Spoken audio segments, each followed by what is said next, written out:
Selamat pagi semua sekali dan salam sejahtera dan semoga kita diberkati Tuhan pada pagi ini. So, pagi ini pastor akan kongsikan firman Tuhan daripada Injil yang kita baca pada hari Minggu tadi, yaitu kisah Herod, isteri Herodias dan anak tiri yang bernama Herodias juga yang telah menari-nari kemudian sebab dia menyenangkan hati Raja Herod.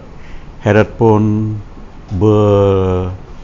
rembu sumpah nak beri apa saja dia minta. Kemudian dia pergi kepada ibu dia apa harus minta, dan ibu beritahu dia minta kepala Yohanes Pembaptis di atas talam daripada dia. Okay.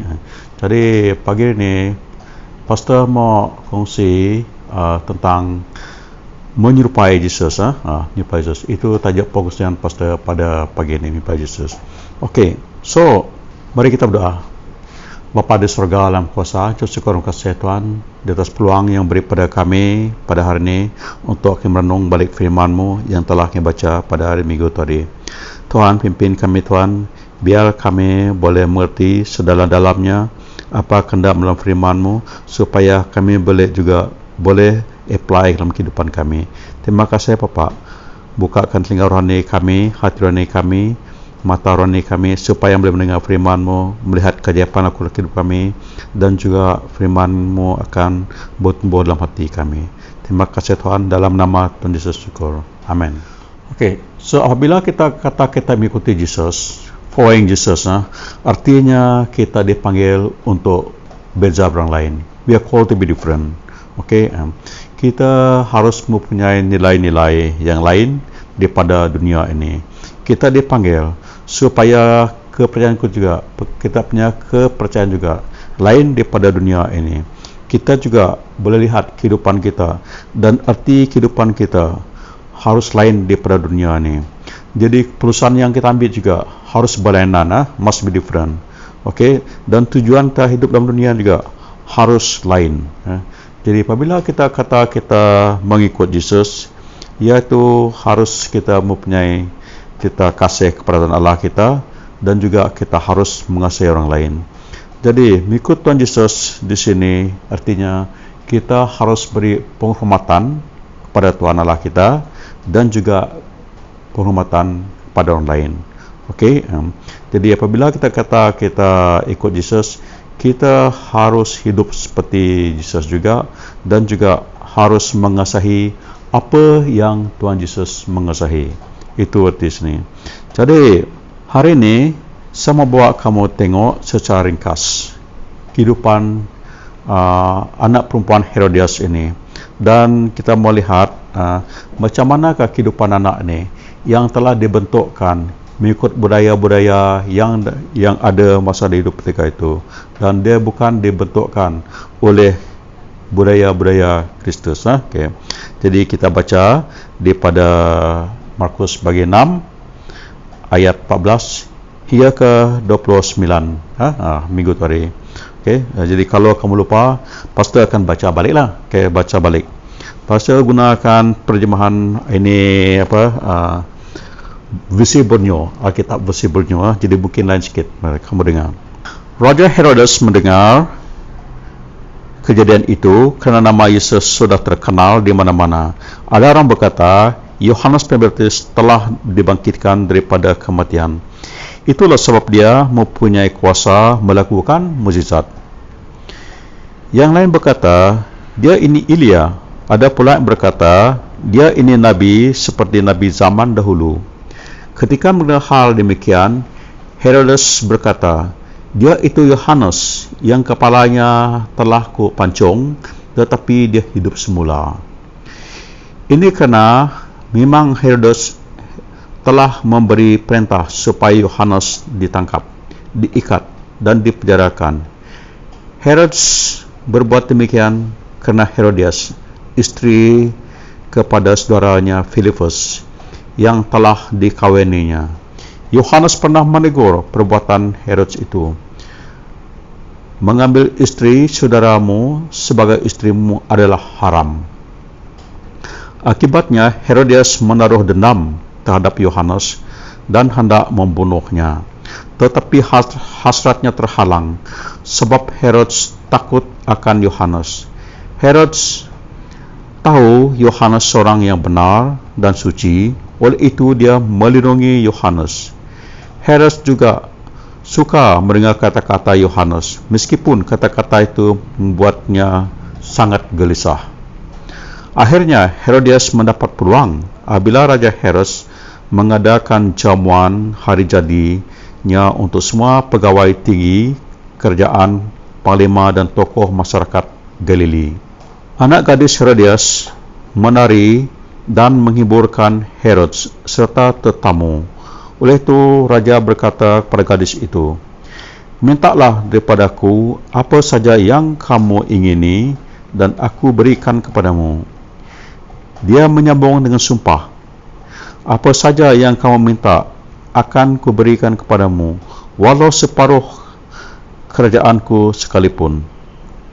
Gadis itu bertanya kepada ibunya, "Apakah yang patut ku minta?" Jawabnya, "Kepala Yohanes Pembaptis." Gadis itu segera kembali kepada Raja Herodes berkata, "Aku mau kamu beri kepala Yohanes Pembaptis di atas talam sekarang juga." Lalu Raja amat berduka cita, tetapi apakah daya, dia telah bersumpah di hadapan semua tetamunya. Oleh itu, dia tidak mau menolak permintaan itu. Dia pun memberikan perintah kepada askar supaya membawa kepala Yohanes.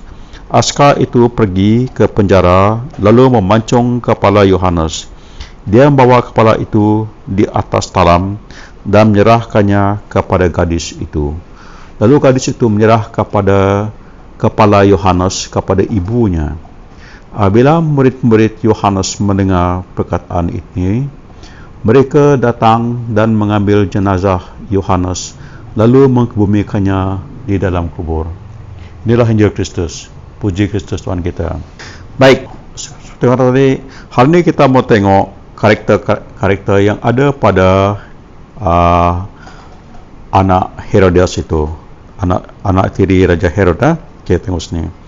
Okey, apa yang belajar sini? Dia telah mengambil kepala Yohanes di dalam dulang, kemudian diserah kepada ibunya. Okey, dan apabila murid-murid Yohanes dengar benda itu, mereka pun pergi mengambil jenazah Yohanes lalu mengubumikannya di dalam kubur. Okey. So, daripada sikap-sikap negatif yang ada pada anak perempuan ini, dia ingatkan kita 4 karakter positif yang harus kita lakukan. Kita harus mempunyai 4 sikap positif yang harus dilakukan. Yang pertama, saya ingatkan kita semua, kita harus jadi orang yang suci. We must be pure. Pertama sekali, kita harus jadi orang suci. Kita sekarang, saudara, kita hidup di dalam dunia yang mempunyai budaya yang bebas dengan perkara-perkara seksual. Okey? Jadi pada zaman Herod dulu, kan budaya seksual ini juga sudah dalam kemuncaknya. Okey? Lelaki pada ketika itu mereka mempunyai banyak isteri. Dan pada zaman mereka juga ada kuil agama di mana mereka letakkan perempuan sundal di situ. Itu budaya mereka balik. Jadi kalau ada seks di luar perkahwinan itu, dua nikah, itu adalah perkara yang biasa yang dilakukan oleh orang zaman itu. Mereka mempunyai banyak-banyak pasangan, tidak kira lelaki ataupun perempuan sebagainya.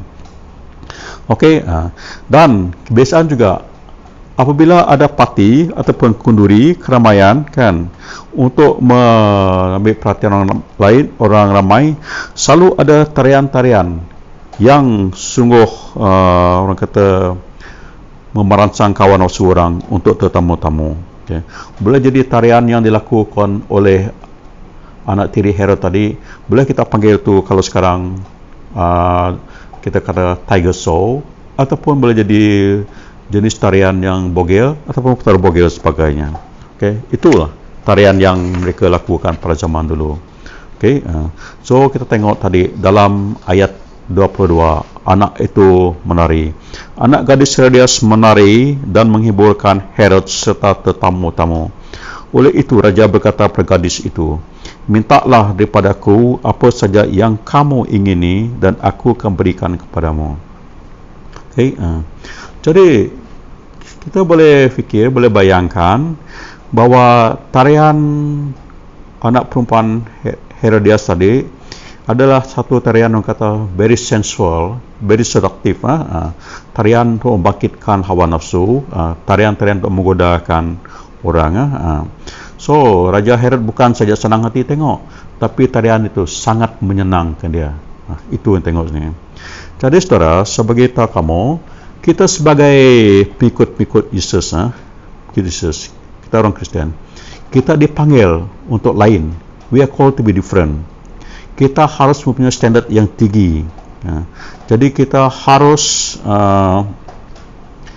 tengok apa yang Tuhan Allah mau kita lakukan dalam firman-Nya. Okay? Itu yang harus kita ingat. Kita tidak boleh ikut cara dunia yang ada sekarang ini. Okay? Tidak ada. Kita tengok, kita sebagai orang Kristen, apa yang firman Tuhan bagi tahu kita. Dalam 1 Tesalonika bagi 4 ayat 3 dan 5, firman Tuhan mengatakan macam ni. Allah menghendaki hidup suci dan menjauhkan diri daripada perbuatan cabul. Hendaklah kamu masing-masing tahu bagaimana mengawal tubuh badan sendiri dan hidup dalam kesucian dan kehormatan, serta tidak menurut hawa nafsu seperti yang dilakukan oleh orang yang tidak mengenal Allah. Itu panggilan pada kita, saudara. Kita dipanggil untuk jadi kudus, suci, dan jauhkan diri kita daripada perbuatan-perbuatan cabul, daripada sexual sin. Kita dipanggil supaya kita mengawal hawa nafsu kita dan hidup kudus untuk Tuhan. Okay? Itu panggilan pada kita. Jadi kita kena tanya diri kita, apakah kehendak Tuhan dalam kehidupan kita? Sebegitu kamu, Tuhan ingin kita bebas, pure daripada seksual dosa. Okey. Jadi sendak kita, terutama sekali yang muda-muda yang belum menikah, supaya kamu jaga kesucian kamu. Harus jaga kesucian kamu. Okey. Dan itu bagi muda-muda. Yang kita yang sudah berumah tangga juga, kita harus menjaga kesucian kita. Kita jangan adakan seks bebas dengan orang lain dan orang ketiga dan sebagainya. Itu salah. Jadi bagi yang muda, saya ingat kamu supaya kamu jaga kesucian kamu dan kamu beri diri kamu kepada orang yang telah disahkan menjadi pasangan hidup kamu saja. Okey, itu yang harus kita lakukan. Kita harus jadi orang yang suci, kita harus jadi orang suci, orang yang kudus. Saya bawa kamu tengok juga dalam buku Kolose bagi 3 ayat 5. Apa panggilan Tuhan pada kita? Kolose 3 ayat 5 dikata ini.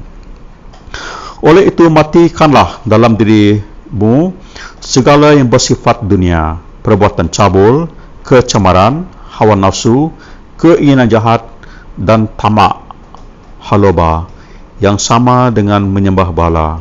Okay?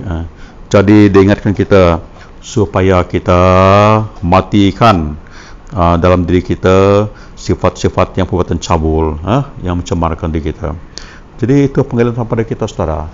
Kita jangan menajiskan diri kita secara jasmani, rohani dan emosi kita. Fikir kita harus bersih daripada perkara-perkara yang macam ni. Itulah cara hidup kita orang Kristen. Jadi kita jangan ada berurusan dengan perkara yang lucah seperti pornografi dan sebagainya, ataupun suka tidur bebas dengan orang-orang lain yang bukan pasangan kamu sebagainya. Okey, kita itu bukan budaya kita orang Kristen, itu budaya orang duniawi. Okey, jadi kita kena ingatkan tu. Jadi kita yang sudah jadi ibu bapa sini, sudah jadi orang tua yang punya anak, kita kena ingatkan keluarga kita tentang perkara ni. Kita tidak boleh kata, oh, anak sana pun macam tu, mereka pun macam tu juga, tidak ada apa-apa. Sebab itu kamu, sebab panggilan kita orang Kristen lain daripada dunia, kita tidak boleh sama dengan mereka. Pastor suruh kamu tengok juga dalam buku Efesus bagi 5 ayat 3. Dia kata ini, tetapi buatan cabul dan segala pencemaran atau tamak haloba jangan disebut pun di dalam kalanganmu, kerana demikianlah sepatutnya bagi orang saleh. Jadi kita jangan buat perkara yang tidak senonoh. Tidak laku yang perkara yang tidak senonoh. Tidak senonoh. Okey. So sebagai pengikut Kristus ni, kita harus jaga kita punya maruah untuk kita menghormati Tuhan kita. Kita harus jaga maruah kita supaya kita jadi orang kudus, komited pada Tuhan kita saja. Dan itu standard yang harus dilakukan. Okey. So apabila orang tengok kita, memikir pada kita, dia tengok kita orang yang boleh mengawalkan perasaan kita, boleh mengawalkan hawa nafsu kita. Okay. Jangan kita tidak dapat mengawalkan hawa nafsu kita. Jadi yang pertama tadi, seperti kamu, perkara positif harus lakukan. Kita harus jadi orang suci. Okay. Harus suci. Kita tengok Herodias ni dengan anak-anak sini dan juga Raja Herod. Mereka itu memelukkan standard dunia ini. Okay. Tapi kita jangan memeluk standard yang ada sekeliling kita ni. Kita harus memeluk ataupun embrace apa yang di atas dunia ni, bukan perkara yang di sekeliling kita sini. Tidak mau jadi hati kita, fikir kita harus perkara-perkara yang di atas saja, bukan perkara-perkara di bumi ini. Itu ya kena. Jadi pertama tadi seperti kamu, kita harus jadi suci, harus jadi kudus. Yang kedua, saya ingatkan kita sini supaya kita jadi orang yang bijak. Jadi orang yang hikmat, bijak. Itu yang kedua sini. Kita tengok bahawa anak perempuan Herodias itu, dia tidak bijak. Begitu juga dengan mak ibu dia. Dia tidak bijak. Dia pergi tanya ibu dia, apa patut saya minta? Dan ibu begitu kepadanya, minta kepala Yohanes Pembaptis, dia kata. Dan sebegitu kamu, ingat kita semua, bukan semua nasihat-nasihat daripada ibu bapa itu nasihat yang bijak. Okey, saya percaya memang ramai ibu bapa jaga anak mereka, peduli anak mereka.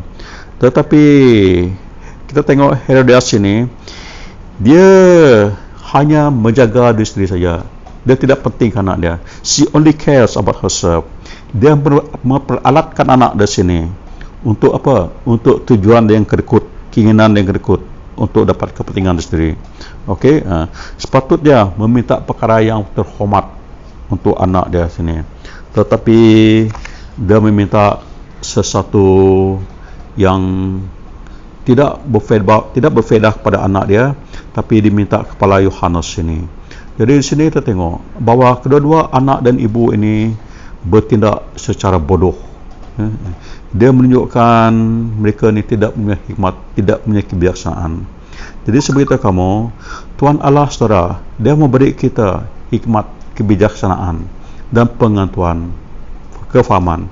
Itu yang Tuhan Allah mau beri kepada kita. Kita tengok dalam buku Yakobus bagi 3 ayat 17, dia kata ini, sebaliknya apabila seorang memiliki kebijaksanaan yang berasal dari surga, maka dia bersifat murni, mencintai kedamaian, lemah lembut dan ramah tamah. Dia juga bersikap belas kasihan serta mengamalkan segala jenis perbuatan yang baik.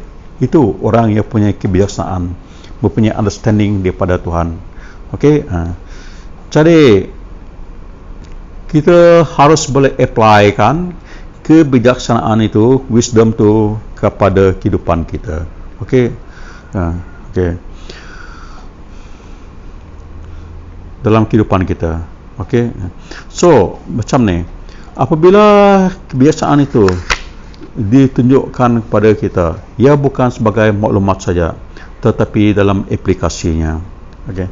Apabila seorang itu memahami apa hikmat, kan, dia akan membinakan kedamaian dengan kawan-kawannya, dan itu menunjukkan dia mempunyai hikmat. Apabila orang tu membinakan kedamaian dengan dalam perhubungan dengan orang lain, menunjukkan dia punya hikmat. Okey. Dan apabila orang yang biadab, yang kasar, berlaku satu kepada kamu dan kamu respon dengan lemah lembutan, itu menunjukkan khidmat pada mereka. Okay. Dan apabila kamu mengenali, kamu recognize authorities yang ada dalam kehidupan kamu dan kamu submit padanya, itu menunjukkan kamu mempunyai hikmat. Ya. So hikmat itu juga dilihat dalam tindakan kamu mempunyai belas kasihan kepada orang, bukan dengan cara kekejaman. Okey, bukan kekejaman. Jadi hikmat itu juga dilihat apabila kamu memberkati orang lain dan apabila kamu melayani orang lain dengan sama rata, sama baik. Okey. Jadi kita tengok di sini Herodias dan ibu di sini, mereka dua ni tidak mempunyai kebijaksanaan, mereka tidak punya hikmat. Jadi sangat penting saudara, kita mempunyai kebiasaan, kita mempunyai hikmat. Sama saudara tengok dalam pada buku Amsal, kitab Amsal, apa dia cakap tentang hikmat sini. Amsal bagi 2 ayat 6 kamu. Karena Tuhan sajalah yang mengkurniakan hikmat, dan daripada mulutnya lah datangnya pengetahuan serta pengertian. Saya baca balik. Karena Tuhan sajalah yang mengkurniakan hikmat, dan daripada mulutnya lah datang pengetahuan serta pengertian. Jakub dalam ataupun Amsal bagi 2 ayat 6. Jadi saya baca juga kepada kamu daripada buku Efesus bagi 5 ayat 15. Hidup dengan hati-hati, bukan seperti orang yang tidak arif, tetapi sebagai orang yang bijaksana. So Tuhan panggil kita supaya kita hidup berhati-hati dan hidup seperti orang bijaksana. Okey, bijaksana. Jadi kita harus ambil peluang ini untuk hidup yang bijaksana tu. Okey, jangan kita cuai ikut budaya dunia ni yang tidak betul. Tidak betul. Okey, so dalam keadaan dunia yang tidak betul ni, ia banyak kejahatan sini, kejahatan berlaku. Kita harus tunjuk kebiasaan kita dengan melakukan perkara yang baik. Okey, jadi sebagai murid Yesus ini, saudara-saudara kita harus ikut jalan orang yang bijak. Kita harus berlainan. We must be different. Itu different kita dari yang lain. Okey, itu yang kedua. Yang pertama tadi, jadi orang suci. Yang kedua, jadi orang bijak. Yang ketiga, apa yang Rasul lakukan, kita juga harus mempunyai belas kasihan. Ya. Yang tiga, kita harusnya belas kasihan. Kita tengok dalam petikan terbaca ni, kedua Herodias dan ibunya sini, mereka tidak punya belas kasihan pada orang. Mereka ni kedekut, mati sendiri, very uncaring. Okay? Very uncaring. Itu kita tengok daripada mereka ni. Kita tengok dalam ayat 25. Gadis itu segera kepada raja berkata, aku mau kamu beri kepadaku kepala Yohanes Baptis di atas talam sekarang juga. Itu dia minta. Okay. So walaupun Herod sini, Raja Herod ni, dia melihat dan mengetahui bahawa Yohanes itu darah yang baik, yang kudus. Kita tengok Herodias dan perempuan ini, mereka tidak mempunyai timbang rasa pada dia. Okey, John itu, Yohanes itu adalah satu masalah bagi Herodias tadi. Jadi sekarang David peluanglah untuk hilangkan masalah tadi. Okey, dia tidak punya belas kasihan, tidak mempunyai simpati, tidak punya compassion, empati, dia tidak punya pengertian tentang itu. Jadi sebagai murid Yesus, saudara, berita kamu, kita harus dipanggil lain daripada yang lain. Kita tengok dalam kitab Kolose bagi 3 ayat 12. Kolose bagi 3 ayat 12. Sebagai orang pilihan Allah yang suci dan amat mengasihinya, kamu haruslah bersikap belas kasihan, baik budi, rendah hati, lemah lembut dan sabar. Tuh. Tetapi tengok Herodias ni dengan anak perempuan, dia tidak punya sikap ini. dia tidak menyikapi ini, tidak aja belas kasihan. Jadi kita kena pilih menjadi belas kasihan kepada keluarga kita, kawan-kawan kita, dan juga kepada musuh kita. Dan itu juga yang Tuhan Yesus ajar kepada kita. Okey, kamu harus belas kasihan kepada orang yang sama-sama belajar di sekolah dengan kamu, kepada orang sama-sama bekerja dengan kamu, dan juga sama-sama hidup di kiri kanan kamu. Okey, you're going to be careful with what you say, dengan apa-apa kamu kata sebagai. Kenapa? Apa yang kata-kata, apa yang kita ucap tu akan memberi impact, beri kesan kepada orang yang dengarnya. Jadi itu saya nak ingatkan kita semua. Okey, akan buat impact, buat kesan kepada orang yang mendengarnya. Dan saya bawa kamu tengok kepada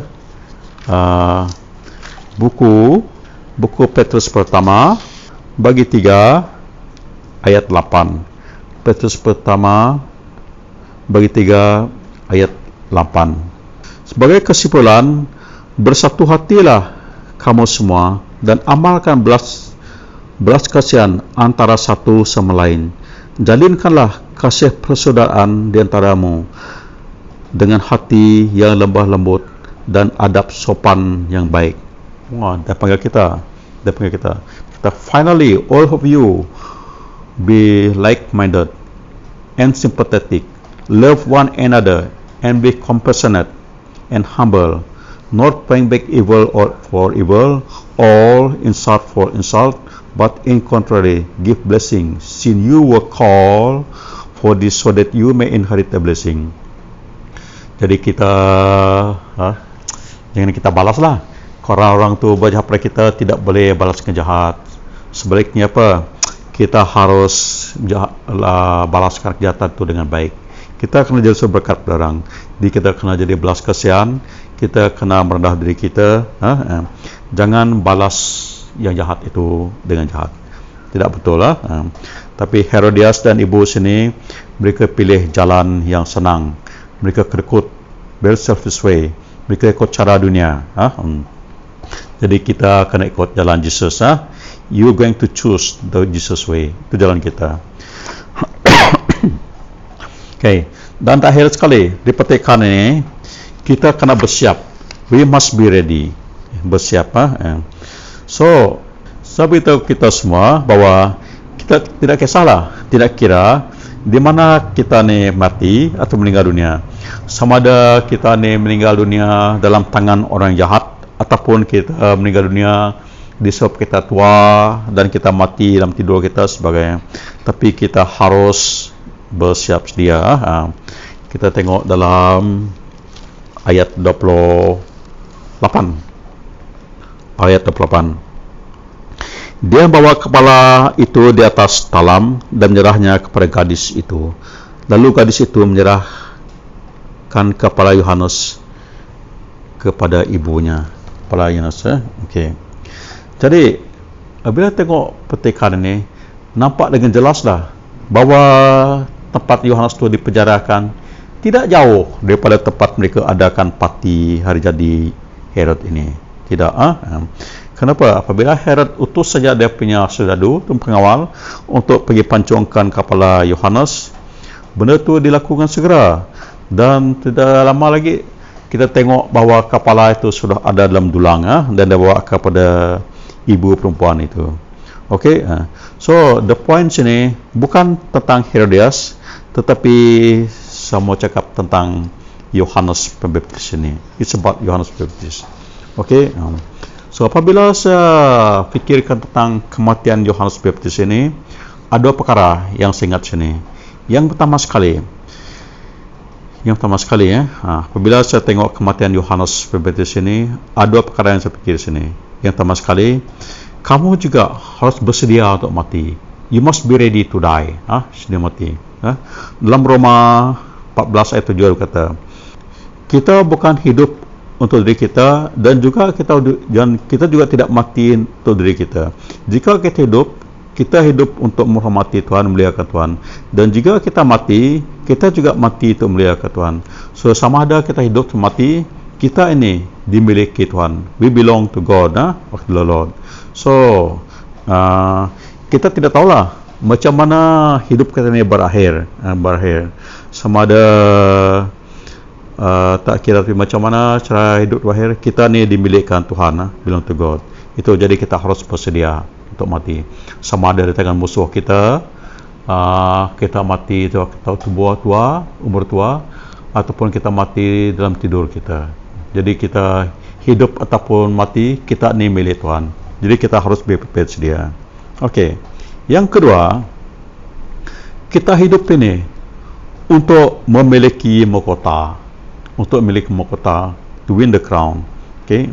Dalam 1 Korintus bagi 9 ayat 24, dia kata, tidak tahukah kamu apabila berlari di stadium, kamu akan dapatkan hadiah kita. Ya. Tidak lama lagi ya. Minggu depan kita akan tengok Olimpik di Tokyo pun. Jadi semua orang berlari untuk dapatkan hadiah, untuk crown. Okey. Tapi apa yang mereka dapat itu, hadiah tu begitu kamu, dia tidak kekal. Pastor pun banyak dapat hadiah dulu. Tapi hadiah tu sekarang pastor pun tidak tahu di mana letak. Banyak yang hilang, banyak yang berkarat, banyak yang lusur sebagainya. Okey, itu tidak kekal.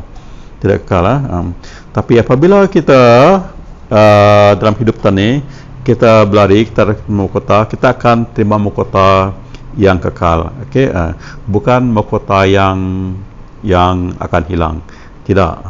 Jadi saya tengok sini kepala Yohanes Pembaptis itu tadi di mana diletakkan di atas talam. Dia tidak ada kepala talam. Tapi saya kata kamu, tetapi di surga apa berlaku? Di surga saya percaya Yohanes ni dia mahkotakan. Okey, mahkota tu letak atas kepalanya. Jadi sebagai murid Yesus, saudara, kita harus bersedia untuk hidup dan juga mati. Okey, itu. Jadi apa kata tadi? Yang pertama, kalau kita ikut murid Tuhan Yesus, jadi murid Yesus, kita harus menyuci diri kita. Jadi, kita harus hidup dengan bijak. We must live wisely. Dan kita juga harus membalas kasihan pada orang. Yang akhir sekali 4, kita harus bersedia. Bersedia apa? Bersedia mati. So, secara kesimpulannya, saudara, sehingga kita dipanggilkan untuk lain. We call to be different. Follow Jesus. Following Jesus is a call to be different. Mengikut Yesus kita dipanggil untuk lain. It's a call to have a different values in the world. Kita harus mempunyai nilai yang lain dalam dunia ini. Kita dipanggil supaya kepercayaan kita, cara hidup kita lain daripada dunia ini. Okey, kita harus mempunyai nilai hidup yang lain daripada dunia ini. Jadi keputusan yang kita ambil juga harus lain. Itulah tujuan kita ikut Yesus ni. Jadi mengikut Yesus ni artinya kita harus mengasihi Tuhan Allah kita dan juga harus mengasihi orang lain. Mengikuti Yesus artinya kita harus menghormati Tuhan Allah kita dan juga harus menghormati orang lain. Jadi untuk kita seperti Yesus, kita harus lakukan, kasihkan apa juga yang Yesus kasihkan. Okay. Saya percaya Yesus mengasihikan semua orang. Jadi kita juga harus mengasihikan semua orang. Amin. So, kita masih dalam situasi yang teruk ini, dalam pandemik 19 ini. Kita masih dikurung dan sebagainya. Perintah kita kerajaan keluarkan arahan supaya pergerakan kita ni disekat sebagainya. Tapi dalam pergerakan sekat, kita tidak boleh menyekatkan kasih Yesus ni kepada orang lain. Kasih Yesus ni harus kita sebarkan, harus boleh pergi. Jadi untuk kita menunjukkan belas kasihan dan kasih Tuhan Yesus kepada orang lain, saya minta kita supaya kita juga sama-sama menolong kawan-kawan kita ataupun orang yang bukan kawan kita, bukan orang yang terkenal, kita tolong mereka dengan memberi sedikit sumbangan kepada mereka. Itu cara kita menunjukkan kasih kita kepada orang, seperti mana Tuhan Yesus mengasihi orang. Kita harus punya belas kasihan, tengok mereka susah ni. susah tidak dapat makan, susah dapat kerja, susah jadi frontliner, dan susah disebabkan banyak ahli keluarga yang belum dapat persatuan keluarga mereka, dan lebih susah lagi tengok mereka sakit, dan susah lagi tengok mereka yang telah pergi dulu pada kita, dan lebih sedih ada yang pergi dulu pada kita tapi mereka belum kenal Tuhan. Jadi itu respon saudara, kita jadi murid Yesus, jadi ikut Yesus, harus tunjuk kasih Yesus itu kepada orang lain. Amin. Mari kita berdoa.